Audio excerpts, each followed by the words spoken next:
প্রিয় সহকর্মীবৃন্দ, সামনের পথ, প্রতিবার আমি প্রতিদিন একই কথা বলছি, সামনের পথ কিন্তু মোটেও মসৃণ না। সামনের পথ মোটেও মসৃণ না। একটু আগেই আমি বলেছি, বিভিন্ন মহল ষড়যন্ত্র তো করছেই। আপনারা দেখেছেন, অন্তর্বর্তীকালীন সরকারের যারা বিশেষ করে সরকার প্রধান আছে ডক্টর ইউনূস, উনিও কিন্তু বলেছেন যে অর্থনৈতিক অবস্থা কি অবস্থায় রেখে গিয়েছে পলাতক স্বৈরাচার। চুরি, দুর্নীতি, লুটপাট করে সব সাফা করে দিয়ে গিয়েছে। আপনারা প্রত্যেকেই জানেন, আপনারা প্রত্যেকেই ভুক্তভোগী।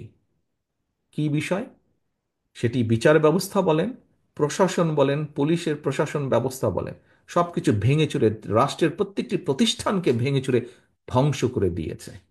কাজেই যারাই দায়িত্ব পাক আগামী দিনে, সেই দলটির বা যারা দায়িত্ব পাবে তাদের অত্যন্ত কষ্ট হবে।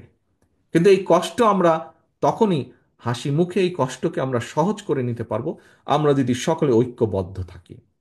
এবং আমরা বলতে আমি শুধু আজকে এখানে বিএনপির কথাই বলিনি, বিএনপির নেতাকর্মীদের কথা বলিনি। প্রথমত নিজের ঘরকে ঐক্যবদ্ধ রাখতে হবে, বিএনপির নেতাকর্মীদেরকে ঐক্যবদ্ধ থাকতে হবে।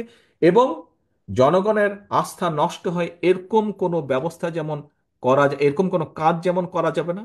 একই সাথে আমাদেরকে ঐক্যবদ্ধ থাকতে হবে।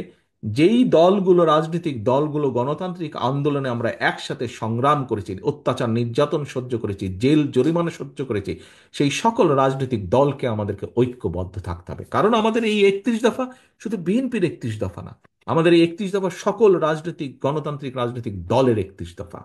কাজেই আমাদের সকলকে ঐক্যবদ্ধ থাকতে হবে। এইখানে সত্য বাস্তবতা, কেউ এটি অস্বীকার করছেন না। কি সেটি?